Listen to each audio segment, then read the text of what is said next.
to 1 soatdan bir qattiq yurganing. Okay. Menyu berishingiz o'zi 10 minutdan oshiq kutdi. Endi 15 minutdan beri bitta choy bilan olib kelib berasiz. Ovqatingiz nima bo'ladi bu yo'g'iga? Chaqiring xo'jangiz aka. Hurmatli kafe va restoran egalari, bugun sizlar bilan shunaqa muammolarni qanaqa oldini olish ko'rib chiqamiz. Endi siz Zimzim platformasida har bitta stolda turadigan QR kod orqali nafaqat menyuni ko'rishingiz mumkin, balki ofitsiantni chaqirib, qancha yegan ichganingizni hisob-kitobini mana ko'rib turishingiz ham mumkin ekan. 5-stolga qaraydigan ofitsiant, mijoz yoniga keling. Bu yangilik mijozda norozilik ham yo'qotishi aniq. Bundan tashqari Zimzim platformasida siz biznesingizdagi barcha jarayonlar, buyurtma qabul qilish, skladagi mahsulotlarning yetarliligi, kirim-chiqim hisobotlari, xodimlarning oyligini chiqarish va boshqa hamma bosqichlarni to'liq avtomatlashtirasiz va nazorat qilib tura olasiz.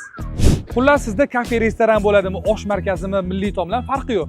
Biznesingizni tartibli qilish va yana ham rivojlantirish uchun Zimzim platformasini o'rnatishni tavsiya qilaman.